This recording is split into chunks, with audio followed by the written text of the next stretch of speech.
First ready చేయాలంటే మనకు కొన్ని బిజినెస్ లో అంటే ఎవ్రీ బిజినెస్ లోనూ అవి కావాల్సి ఉంటుంది. ఓకే, ఫస్ట్ వచ్చేసి మనకు సర్వీస్ కానీ మ్యాన్ పవర్ కానీ కావాలి. ఓకే, ఒకటి. దాని తర్వాత రా మెటీరియల్స్. ఫస్ట్ దానికన్నా ముందు రా మెటీరియల్స్ కావాలి. ఓకే, రా మెటీరియల్స్ కావాలి అంటే వెండార్ నుంచి పర్చేజ్ చేయాలి, లేదంటే అవుట్ సైడ్ నుంచి వెండార్ కంపల్సరీగా ఒక పర్చేజ్ బిజినెస్ పార్ట్నర్, లేదంటే వెండార్, లేదంటే సప్లయర్. సో సప్లయర్ నుండి పర్చేజ్ చేయాలి రా మెటీరియల్స్. సో దీనికి మనం ఎస్ఏపిలో ఎలా చేస్తాము అన్నది సో ఫస్ట్ ఈ సప్లయర్ కి రా మెటీరియల్ పర్చేజ్ చేయాలి అంటే స్టార్టింగ్ పాయింట్ మనం సప్లయర్ ని కాంటాక్ట్ అవ్వాలి. ఓకే, బిజినెస్ లో కాంటాక్ట్ సప్లయర్. దానికంటే ముందు ఐడెంటిఫై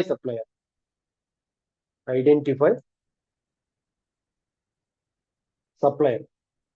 సో బిజినెస్ కి నీ రా మెటీరియల్ కావాలంటే ఇక వెళ్ళలేము కదా, ఏ సప్లయర్ అంటే ఆ సప్లయర్. సో మార్కెట్ లో ఎవరెవరు సప్లయర్ ఉన్నారు, ఏ సప్లయర్ బెటర్ క్వాలిటీ ఏంది, సో ఈ అన్ని పారామీటర్స్ తీసుకొని ఒక సప్లయర్ ని ఐడెంటిఫై చేస్తారు. అది first step. Okay, so second step మన ఎస్ఏపిలోనే కాదు, నార్మల్ గా కూడా మాట్లాడుకుంటే కొటేషన్ రాయాలి. కొటేషన్ చేసుకోవాలి అంటే సో మనకు ఎంత మెటీరియల్ కావాల్సి ఉంటుంది, ఏంటి డీటెయిల్స్, ఏ మెటీరియల్స్ కావాల్సి ఉంటుంది, ఎంత క్వాంటిటీ కావాల్సి ఉంటుంది, ఇవన్నీ ఈ కొటేషన్ అనే సెగ్మెంట్ లో ఈ పారామీటర్ లో డిస్కస్ చేసుకుంటారు. థర్డ్ వచ్చేసి సప్లయర్ కి ఇన్ఫర్మేషన్ ఇవ్వాలి. అంటే so and so quality, so and so material, so and so price తోటి మాకు కావాలి, సప్లై చేస్తారా అన్నది. ఓకే, బిజినెస్ లో నార్మల్ గా బిజినెస్ లో దాన్ని ఇన్ఫో రికార్డ్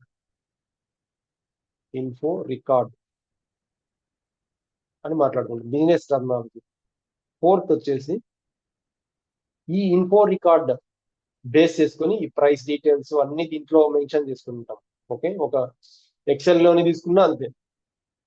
మనం ఏదైనా ఒక ప్రోడక్ట్ ని కొనాలి, ఒక రా మెటీరియల్ ని పర్చేజ్ చేయాలి సప్లయర్ నుంచి అంటే ఫస్ట్ సప్లయర్ ఎవరు చూసుకుంటాం, తర్వాత ఏమేమి కావాలో ఒక రాసుకుంటాం, తర్వాత ఇన్ఫో రికార్డ్, ఆ రికార్డ్ ఏ ప్రైస్ తో ఎవరు బెస్ట్ గా ఉన్నారు అని ఒక రికార్డ్ మెయింటైన్ చేసుకుంటాం. తర్వాత ఒక ఆర్డర్ రైజ్ చేస్తాం. Okay,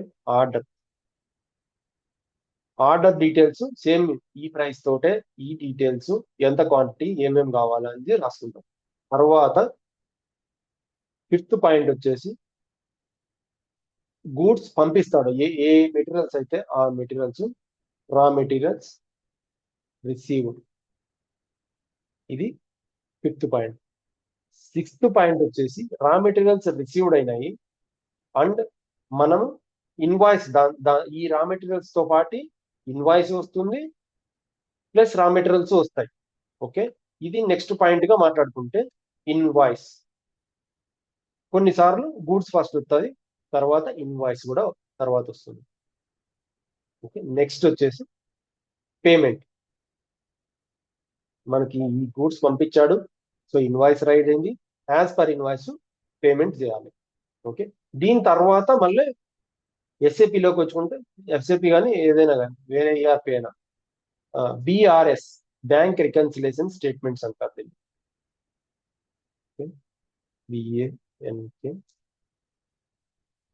reconciliation statement. So bank reconciliation statement ఇక్కడ వచ్చేసి మన పేమెంట్స్ ఎన్ని వెళ్ళాయి.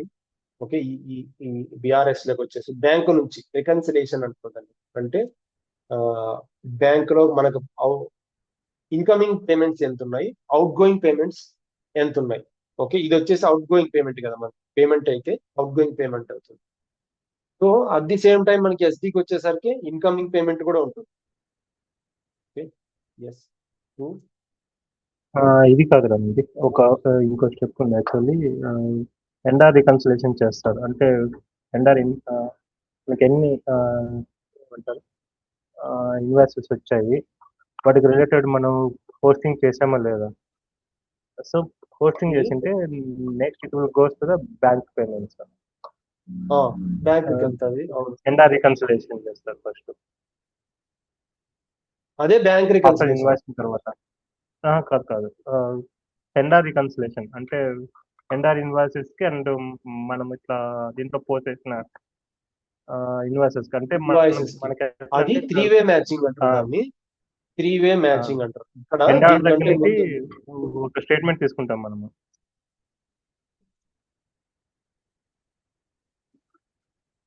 Okay, invoice 3-way matching, invoice verification నువ్వు చెప్పేది కదా. లేదు కాదు. అంటే మనము వాడు ఒక మంత్ లో మనకి ఒక 10 ఇన్వాయిసెస్ విత్ ప్రైస్ తో మనము స్టేట్మెంట్ అంటే మన దగ్గర ఒక రిపోర్ట్ ఉంటుంది, అంటే ఈ మంత్ 10 ఇన్వాయిసెస్ చేసామని. అట్ ద సేమ్ టైం వీళ్ళ ఎన్ఆర్ దగ్గర కూడా ఒక స్టేట్మెంట్ ఉంటుంది, అంటే మనకి ఎన్ని పంపించాడు అని. వాళ్ళ దగ్గర నుంచి స్టేట్మెంట్ తీసుకొని మన వాటికి దానికి క్యాలిక్యులేట్ చేసుకుంటాం. ఓకే, ఇఫ్ ఎవ్రీథింగ్ మ్యాచ్ అయిందనుకో అప్పుడు పేమెంట్ చేస్తాం అన్నమాట వాళ్ళకి. అది మంత్ ఎండ్ యాక్టివిటీస్ కింద వస్తుంది లేనా, అదే మంత్ ఎండ్ యాక్టివిటీస్ అని చెప్పి. ఇప్పుడు ఈ పాయింట్స్ కరెక్ట్ అనేవి 8 ఉన్నాయి కదా, యాజ్ ఏ కన్సల్టెంట్ గా ఇవే చేస్తాము అంటే మంత్ ఎండ్ యాక్టివిటీస్ కింద వస్తుంది అనమాట ఆయన చెప్పేది అనుకుంటా. అదే దాన్నే థింక్ చేస్తున్నా నేను. ఆ 3-way మ్యాచింగ్ ఏనా లేదంటే వేరే ఏమన్నా ఉందా థింక్ చేస్తానా. వెండార్ రికన్సిలేషన్ అంటే 3-way మ్యాచింగ్ అంటే it part of the PO GR and invoicing వస్తుంది. ఆఫ్టర్ ఇన్వాయిసింగ్ తర్వాత నేను చెప్పేది ఏంటంటే జస్ట్ అనమాట, ఇప్పుడు మనం ఒక 10 మెటీరియల్ పంపించుంటాం రామంజీ వాళ్ళకి, ఒక సమ్ అదర్ కస్టమర్ కి మాకు మంత్ ఎండ్ లో పేమెంట్ కావాలంట.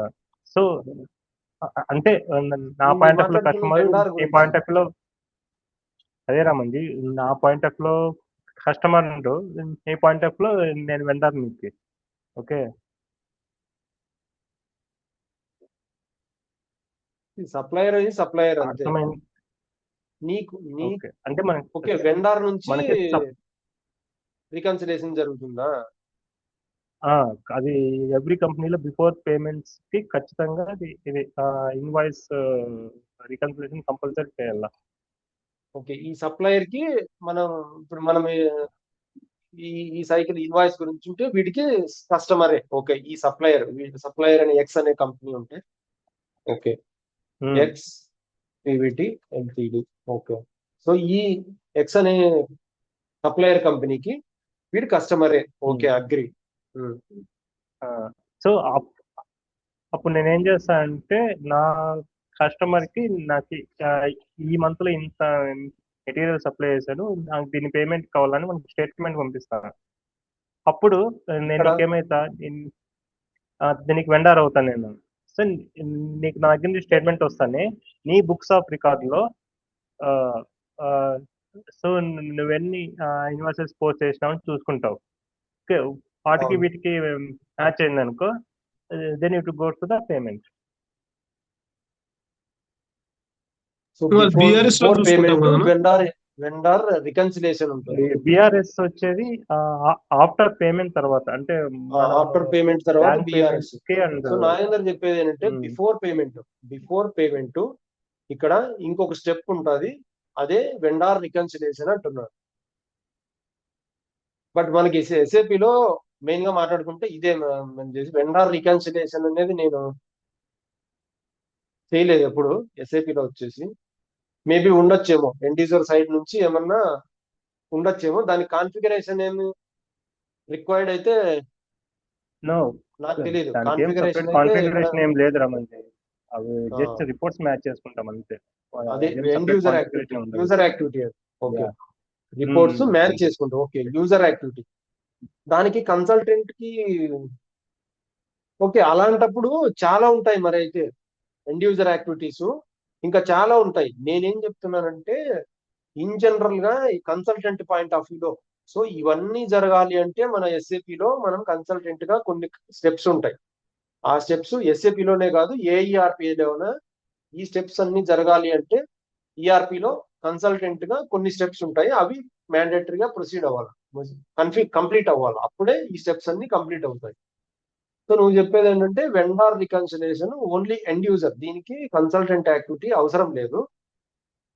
ఓన్లీ వాళ్ళు మ్యాచింగ్ చేసుకుంటారు అంతే. అదే ఈ 3-వే మ్యాచింగ్ లాగా సప్లయర్ కూడా వెండార్ మేబీ వెండార్ రికన్సిలేషన్ అంటున్నావు, సప్లయర్ మ్యాచింగ్ ఏమన్నా ఉండొచ్చు. ఓకే ఓకే, బట్ ఎనీవే ఇక్కడ అవసరం లేదు. అది ఎండ్ యూజర్ కి ఏమన్నా అవసరం అవుతుందేమో, అది ఎండ్ యూజర్ పార్ట్. ఓకేలే. ఇక్కడ వరకు వచ్చేసి ఇవి SAP లో కానీ ఎనీ అదర్ ERP లో ఈ పాయింట్స్ మ్యాండేటరీ. ఓకే, సో దీనికి వచ్చేసి మనము అకౌంటింగ్ లో మాట్లాడుకుంటే, అకౌంటింగ్ సైడ్ మనం యాజ్ ఏ FI కన్సల్టెంట్ గా అకౌంటింగ్ సైడ్ మాట్లాడుకుంటే ఎక్కడెక్కడ అకౌంటింగ్ ఇన్వాల్వ్ అవుతుంది అనేది ఇక్కడ మ్యాచ్ చేసుకోండి. నీ వెండార్ రికన్సిలేషన్ లో అకౌంటింగ్ ఎక్కడ ఇన్వాల్వ్ అవ్వదు కదా మహేంద్ర, ఎక్కడ ఓన్లీ ఉండదండి. వెరిఫికేషన్ అంతే. కాకపోతే అకౌంటింగ్ ఎంట్రీ ఏమి ఆ, సపరేట్ పడుతుందా ఎక్కడన్నా? లేదు రాహుల్ జీ, అది జస్ట్ మన బ్యాంక్ రికన్స్ట్రక్షన్ మనం ఎలా మ్యాచ్ చేసుకుంటామో అలా అన్నమాట.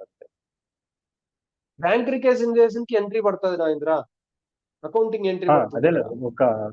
అదే క్లియరింగ్ ఎంట్రీ పడుతుంది ఒకటి, బ్యాంక్ part of రికన్సిలేషన్ కి ఎంట్రీ పడుతుంది, కానీ ఇక్కడ ఎంట్రీ ఏం పడదు కదా నువ్వు చెప్పేదాంట్లో. లేదు పడుతుందా? లేదు నాకైతే ఐఎమ్ నాట్ 100% షూర్, లేదు లేదు బట్ నువ్వు జస్ట్ వెరిఫికేషన్ అంటున్నావు కాబట్టి నేను అజంప్షన్ చేసుకునేది జస్ట్ టాలీ చేసుకుంటారు అంతే, అంతవరకే. అంతే ఏ అంతే. అకౌంటింగ్ కానీ మూమెంట్స్ కానీ ఏ అమౌంట్ పెరగడం కానీ తగ్గడం కానీ ఏంటివి జరగవని నా ఉద్దేశం. ఓకే, అంతే. వెరిఫికేషన్ ఉంటే okay. So in that case మన కాన్ఫిగరేషన్ లో మాట్లాడుకోవాల్సిన అవసరమే లేదు. జస్ట్ మనకి ఎండ్ యూజర్ గా మేబీ తెలిసి ఉండాలేమో ఆ పాయింట్ ఎండ్ యూజర్ అయితే, బట్ అకౌంటింగ్ సైడ్ అయితే అది అవసరం లేదు. మా ప్రీవియస్ కంపెనీలో రావాలి వీటిపైన ఒక రిక్వైర్మెంట్ ఉంది యాక్చువల్లీ. అంటే వాళ్ళు ఆటో మెయిల్స్ పంపించడానికి ఫ్రమ్ ది SAP. త్రూ ఒక కస్టమ్ ప్రోగ్రామ్ డెవలప్ చేసుకొని దాని నుంచి ఏమన్నా పంపించాలా? ఓకే, అంటే మేబీ మనకి ఎన్ని ఇన్వాయిసెస్ పెండింగ్ ఉన్నాయి ఫ్రమ్ ది ఎండర్ అని ఒక రిక్వైర్మెంట్ ఉంది. ఇట్లా GRకి అండ్ ఇన్వాయిస్ కి మ్యాచ్ చేసినప్పుడు. Okay okay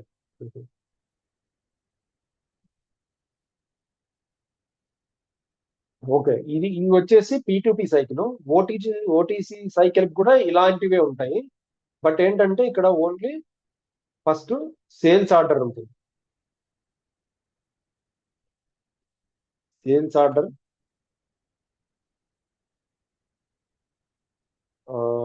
delivery,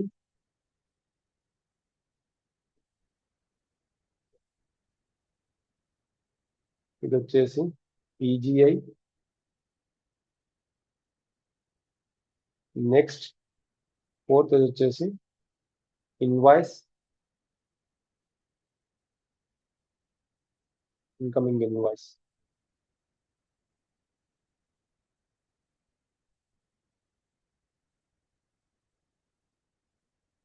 payment. Then ఇక్కడ కూడా BRS ఉంటుంది, BRS అగైన్. ఈ సైకిల్స్ మనం ఇంటర్వ్యూలో చెప్పాలి. P2P సైకిల్ అనే మ్యాండేటరీ పాయింట్స్, ఇవన్నీ points O2C, order to cash.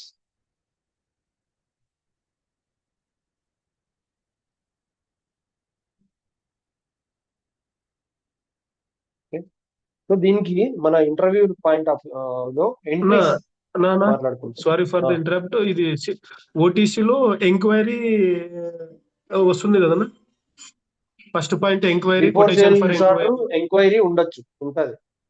Enquiry plus second point is quotation for enquiry. Quotation. First is enquiry పెట్టిన మాట్లాడుతుంది ఫస్ట్ కొంతమంది అలా కూడా వాడతారు. కొటేషన్ కూడా ఓకే వాడతారు.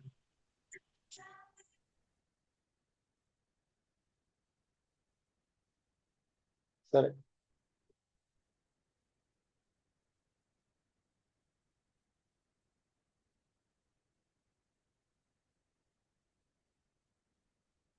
ఇక్కడ వచ్చేసి ఫినిష్డ్ గూడ్సే ఉంటాయి.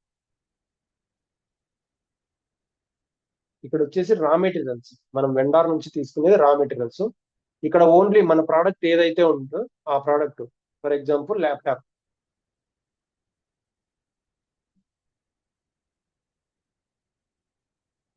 రా మెటీరియల్స్ వచ్చేసి ఎగ్జాంపుల్ హార్డ్ డిస్క్ లేదా ర్యామ్ లేదా ఇంకా ఏమి బ్యాటరీ. మన ల్యాప్టాప్ బ్యాటరీ కావాలి కదా, బ్యాటరీ కావాలంటే ఒక సప్లయర్ నుంచి తీసుకోవాలి. సో అలాంటివన్నీ రా మెటీరియల్స్. ఇక్కడ ల్యాప్టాప్ రెడీ చేస్తున్నాము అంటే ఇలాంటివన్నీ, ఇది ఒకటే కాదు, ఇంకా కూడా ఉంటాయి. లోపల చిప్స్ అని, ఏదైనా కీబోర్డ్ లోని ఒక పాయింట్ అని, లేదంటే ఇంకా కొన్ని వేరే వేరే కంపెనీలు, ఇంటెల్ అనే ఒక కంపెనీ నుంచి ప్రాసెసర్ అని, ఇలా చాలా ఉంటాయి కాంపోనెంట్స్. దానిలో కాంపోనెంట్స్ అంటారు. ఒక రా మెటీరియల్ కాంపోనెంట్స్. ఓకే, ఒక ఫినిష్డ్ గూడ్స్ రెడీ కావాలి అంటే ఇన్ని కాంపోనెంట్స్ ఉంటే రెడీ అవుతుంది, హెచ్పి అనే ల్యాప్టాప్ రెడీ అవుతుంది.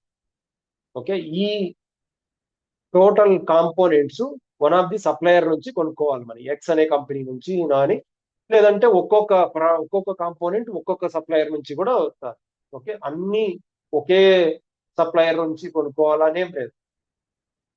డిపెండ్స్ అపాన్ సప్లయర్ అన్ని ప్రొవైడ్ చేయగలుగుతారు. లేదు అంటే ఎక్స్ అనే సప్లయర్ దగ్గర only hard disk. Okay, next Y అనే సప్లయర్ దగ్గర ర్యామ్, నెక్స్ట్ జెడ్ అనే సప్లయర్ దగ్గర ఇంకో కాంపోనెంట్. అలాగా డిఫరెంట్ కాంపోనెంట్స్. ఓకే, ఈ ల్యాప్టాప్ వస్తాయి కదా, ఈవెన్ కార్ మ్యానుఫ్యాక్చరింగ్ చేసుకున్నా కూడా, ఈవెన్ ఫర్ ఎగ్జాంపుల్ ఒక కార్ రెడీ కావాలి అంటే చాలా కాంపోనెంట్స్, రా మెటీరియల్స్ రావాల్సింది. ఒక కార్ అనేది మినీ ఫినిష్డ్ గూడ్స్ అనుకుంది. ఈ ఫినిష్డ్ గూడ్స్ రెడీ కావాలి అంటే దీనికి బ్యాక్ ఎండ్ చాలా కాంపోనెంట్స్ సప్లయర్ నుంచే వస్తాయి అన్ని. ఫర్ ఎగ్జాంపుల్ ఇక్కడ కియా కారే తీసుకుంటే, ఒక కియా కార్ను రెడీ కావాలి అంటే ఇక్కడ ఈ ప్లాంట్ లో దాని వెనకాల కొన్ని వందల కంపెనీలు సప్లయర్ గా పనిచేస్తున్నాయి. వందల కంపెనీలు, అరౌండ్ దగ్గర 100 పైనే ఉండొచ్చు కంపెనీస్ సప్లయర్ గా పనిచేస్తున్నాయి ఒక్క కియా అనే కార్ ని ఫినిష్ ప్రోడక్ట్ ని రెడీ చేయడానికి. ఓకే, కియా కార్ అనేది డైరెక్ట్ గా రెడీ అవ్వదు. ఏంటి, అన్ని ఓన్ గా వాళ్ళే చేసుకొని, వాళ్ళే డెవలప్ చేసుకొని రెడీ చేయరు ఆ ప్రోడక్ట్ ని. ఓకే, వాళ్ళు రా మెటీరియల్స్ కానీ, లేదంటే సబ్ కాంపోనెంట్స్ కానీ, సెమీ ఫినిష్డ్ గూడ్స్ అని కూడా ఉంటాయి. ఓకే, ఆ సెమీ ఫినిష్డ్ గూడ్స్ అని కానీ అన్ని తీసుకొని ఫస్ట్ వీళ్ళు అసెంబుల్ చేస్తారు. అసెంబుల్ చేసి దాన్ని కస్టమర్కి అమ్ముతారు. దాన్ని ఓటీసీ ప్రాసెస్. సో దానికంటే ముందు ఇక్కడ P2P వచ్చేసి ఈ ప్రోడక్ట్స్ అన్నిటిని, మనం కాంపోనెంట్స్ అన్నిటిని బయట నుంచి తీసుకొని వచ్చే దానికోసం ఇంత ప్రాసెస్ ఉంటుంది. ఈ సైకిల్ అంతా కంప్లీట్ అయితే ఒక ఫినిష్డ్ ప్రోడక్ట్ రెడీ అవుతుంది. ఈ సైకిల్లోని ప్రాసెస్ కంప్లీట్ కాకుంటే ఫినిష్డ్ ప్రోడక్ట్ రెడీ కాదు. So that finished product ready కాకుంటే సేల్ చేయలేడు, సేల్ చేయకుంటే బిజినెస్ జరగదు. ఓకే, సో ఇదన్నిటికీ మెయిన్ కారణం బిజినెస్. సో బిజినెస్ టర్మినాలజీ మనం ఫస్ట్ అర్థం చేసుకోవాలి. Business, every business, not only laptop business, not only car business, A business అయినా ఇన్కమింగ్ అవుట్ గోయింగ్ కంపల్సరీగా అండ్ మనీ తోటి మ్యాచ్ అయిందా. మనీ ఎక్కడెక్కడైతే అమౌంట్ మన కరెన్సీ ఇన్వాల్వ్ అవుతుందో వాటన్నిటికీ మనము రెస్పాన్సిబుల్. అంటే యాజ్ ఏ FI కన్సల్టెంట్ గా మనం రెస్పాన్సిబుల్. ఇన్ బిట్వీన్ మధ్యలో కాన్ఫిగరేషన్ కూడా ఉంటుంది. ఈ అకౌంటింగ్ డాక్యుమెంట్స్, ఈ డీటెయిల్స్ అన్ని అకౌంటింగ్ లో, ఒక బుక్స్ ఆఫ్ అకౌంట్స్ లో స్టోర్ చేయాలి అంటే మెటీరియల్ కావాలి, మాస్టర్ డేటా కావాలి, ఈ ఇన్ఫో రికార్డ్ అంటే ఆ పర్చేజ్ ఆర్డర్ కావాలంటే మెటీరియల్ కావాలి, దానికి ఎలా పోస్ట్ చేయాలి, పోస్ట్ చేయాలంటే కొన్ని కాన్ఫిగరేషన్స్ కావాలి. ఈ అన్ని కాన్ఫిగరేషన్స్ ఎంఎం వాళ్ళు చూసుకుంటారు. ఓకే, కాన్ఫిగరేషన్ సైడ్ మనకు ఒక బ్రిడ్జ్ ఉంటుంది, ఎఫ్ఐ సైడ్ కి ఒక బ్రిడ్జ్. ఓకే, ఎఫ్ఐ కి ఎంఎం కి ఇంటిగ్రేషన్ కి ఒక బ్రిడ్జ్ ఉంటుంది. ఆ బ్రిడ్జ్ పాయింట్ లో మనం డీటెయిల్స్ అన్ని తెలుసుకొని ఉండాలి, ఎలా వర్క్ అవుతుంది ఏంటి. అకౌంటింగ్ మన బుక్స్ ఆఫ్ అకౌంట్స్ లోకి రావాలి అంటే ఎక్కడో ఒక చోట జిఎల్ అకౌంట్ లింక్ ఇవ్వాలి కదా. ఇప్పుడు సప్లయర్ కి మన జిఎల్ అకౌంట్ లోకి general ledger accounts books of accounts లోకి వస్తున్నాయి అంటే మనం ఈ అకౌంట్స్ పేయబుల్ చేసినప్పుడు ఒక చోట లింక్ ఉంటుంది. ఎలా లింక్ వస్తుంది చెప్పండి?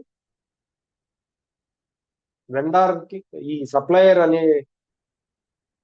ట్రాన్సాక్షన్స్ అన్ని బుక్స్ ఆఫ్ అకౌంట్స్ లోకి జనరల్ లెడ్జర్ లోకి ఎలా వస్తాయి? Anyone? Reconciliation. Through reconciliation. So reconciliation అనే ఒక జిఎల్ అకౌంట్ ని క్రియేట్ చేసుకొని ఆ రికన్సిలేషన్ అకౌంట్ ని ఇక్కడికి ఇస్తాం. ఓకే, అప్పుడు జిఎల్ అకౌంట్స్ లోకి మన జనరల్ లెడ్జర్ అకౌంట్స్ అనే బుక్స్ ఆఫ్ అకౌంట్స్ లోకి ఈ ట్రాన్సాక్షన్స్ అన్ని అదే ట్రాన్స్ఫర్ అవుతాయి, అంటే పాస్ అవుతాయి. అప్పుడు బుక్స్ ఆఫ్ అకౌంట్స్ లో పర్మనెంట్ బుక్స్ కదా బుక్స్ ఆఫ్ అకౌంట్స్ ఉంటాయి జిఎల్ అకౌంట్స్. సో దాంట్లోకి ఈ ట్రాన్సాక్షన్స్ ఏవైతే ఉన్నాయో అవన్నీ స్టోర్ అవుతాయి. సో అలాగే ఎఫ్ఐకి ఎంఎం ఇంటిగ్రేషన్ కూడా జిఎల్ అకౌంట్స్ లింక్ ఇవ్వాలి, ఎక్కడో ఒక చోట లింక్ ఇవ్వాలి. ఇక్కడ పిఓ ఆర్డరైజ్ చేస్తున్నామంటే ఓన్లీ ఆర్డర్ కాబట్టి no accounting entry. Okay, raw material received అయినప్పుడు, రిసీవ్డ్ అంటే మనకు మెటీరియల్ రిసీవ్డ్ అయింది, ఓకే వచ్చింది, అప్పుడు ఎంతో ఏదో ఒక జిఎల్ అకౌంట్ రికార్డ్ అవ్వాలి మనకు. జిఎల్ అకౌంట్ లో రా మెటీరియల్ మనకు బయట కంపెనీ నుంచి మన కంపెనీలోకి, బయట ఒక ఎక్స్ అనే కంపెనీ నుంచి మన కంపెనీలోకి కొన్ని మెటీరియల్స్ వచ్చినాయి. సో వచ్చిన తర్వాత దాన్ని రికార్డ్ అవ్వాలి. ఆ రికార్డ్ అవ్వాలి అంటే ఖచ్చితంగా మనకు జిఎల్ అకౌంట్స్ లింక్ ఉండాలి కదా. ఆ జిఎల్ అకౌంట్స్ ఎక్కడ లింక్ చేస్తాం అనేది మన integration point. That is a ఓబివైసి settings. ఓబివైసి అనే బ్రిడ్జ్, ఇదొక బ్రిడ్జ్. ఇక్కడ నుంచి మనకు అకౌంటింగ్ స్టార్ట్ అవుతాయి. ఇంతకు ముందు వరకు మెయిన్ గా మాట్లాడుకునేది ఎంఎం వాళ్ళు చూసుకుంటారు. ఈ సప్లైర్ ఐడెంటిఫికేషన్ ప్రాసెస్ లో కానీ, కొటేషన్ లో కానీ, ఇన్ఫో రికార్డ్ కానీ, ఆర్డర్ వరకు. ఎప్పుడైతే ఇన్వాల్వ్ అవుతుందో ఈ రిసీవ్డ్, గూడ్స్ రిసీవ్డ్ అంటారు, రా మెటీరియల్స్ రిసీవ్డ్ ఉంటాయి కదా, గూడ్స్ రిసీవ్డ్ అంటే జిఆర్. Okay, GR. ఈ జిఆర్ వచ్చినప్పుడు మనకు అకౌంటింగ్ లో బుక్స్ ఆఫ్ అకౌంట్ చూపించుకోవాలా. ఎందుకంటే ఈ ఒక ఎక్స్ అనే హార్డ్ డిస్క్ అనే మెటీరియల్ మన బుక్స్ ఆఫ్ అకౌంట్స్ లోకి వచ్చింది. ఓకే, ఎస్ఏపి లో దాన్ని స్టోర్, ఎస్ఏపి కానీ ఏఈఆర్పి అయినా స్టోర్ చేయాలి. వచ్చింది, ఒక మెటీరియల్ వచ్చింది అంటే అది స్టోర్ చేస్తేనే మనం నెక్స్ట్ పేమెంట్ చేయగలం కదా. ఒక్క నిమిషం.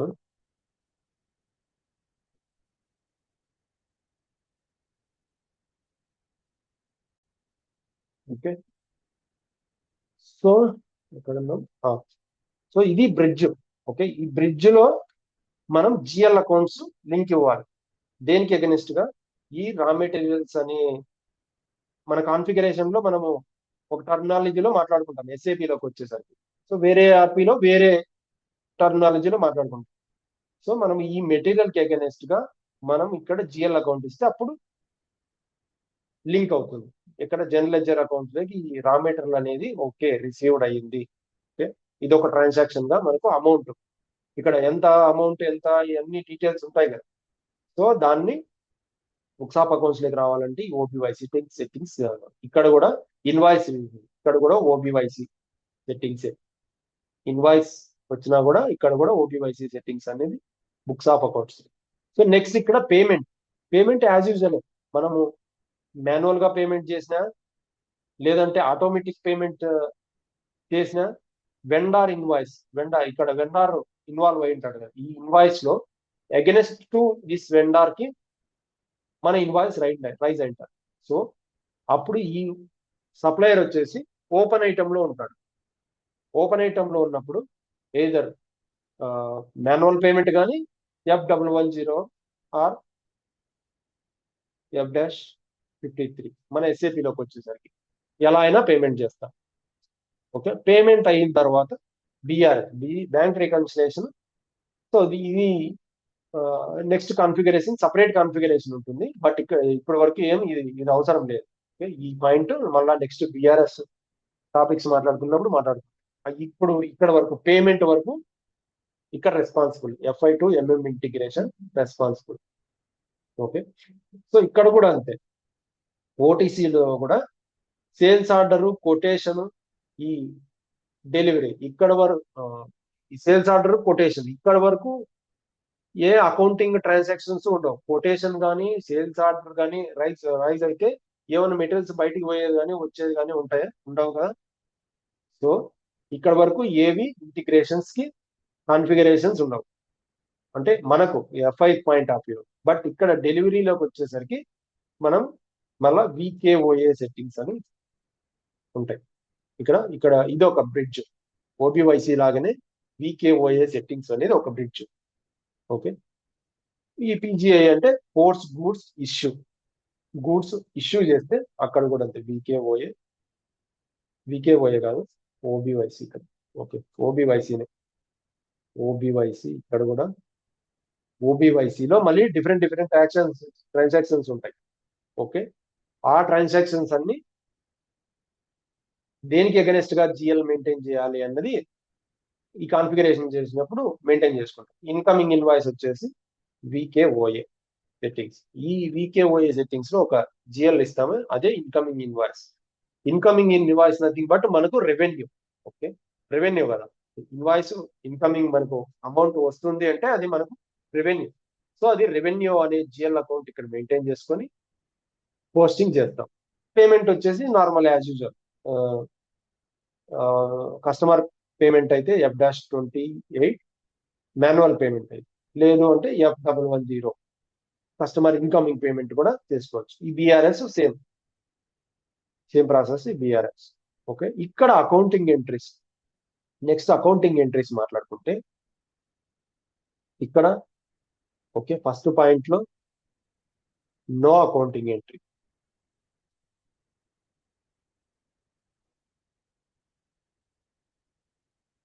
ఓకే, సెకండ్ పాయింట్ కూడా నో అకౌంటింగ్ ఎంట్రీ. ఎందుకు? ఇక్కడ ఏమైనా అకౌంటింగ్ ఎంట్రీస్ అంటే ఏమైనా అమౌంట్స్ గురించి ట్రాన్స్ఫర్ జరుగుతున్నాయా? లేదు కదా. అందుకని చెప్పేసి నో అకౌంటింగ్ ఎంట్రీస్ ఏమీ ఇన్వాల్వ్ కావు. ఇక్కడ కూడా అంతే, just information, piece of information. వాళ్ళు users and company reporting purpose కోసం ఇక్కడ ఇన్ఫర్మేషన్, ఈ ఐడెంటిఫై సప్లయర్ చేసినా, కొటేషన్ వేసుకున్నా, రికార్డ్ మెయింటైన్ చేసుకున్నా, ఏ రేటు, ఇవన్నీ వాళ్ళు జస్ట్ రికార్డు కోసం. ఇక్కడ కూడా అంతే. ఆర్డర్ అంటే మనకు PO అనుకో, పర్చేజ్ ఆర్డర్. ఓకే, మన SAPలోకి వచ్చేసరికి పర్చేజ్ ఆర్డర్ ఇది. అక్కడ కూడా purchase order, but only orders అని వేరే ERPలో అయితే. ఇక్కడ కూడా నో అకౌంటింగ్ ఎంట్రీ అయితే ఉంటుంది.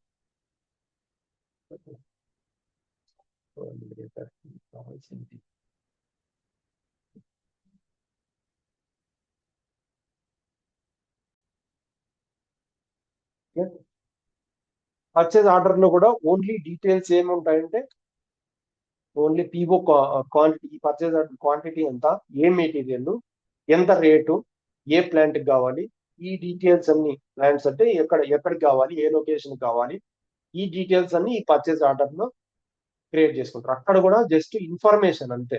Okay, there is no accounting entry, because ఇక్కడ ఏవి అకౌంటింగ్ లో అంటే ఆ మనీతో సంబంధించిన ట్రాన్సాక్షన్ జరగవు. అందుకని there is no accounting entry. So next raw material received. Okay, so ఇక్కడ అకౌంటింగ్ ఎంట్రీ వస్తుంది. సో నార్మల్ గా అయితే నార్మల్ బిజినెస్ గా అకౌంటింగ్ ఎంట్రీ, అకౌంటింగ్ ఇన్వాల్వ్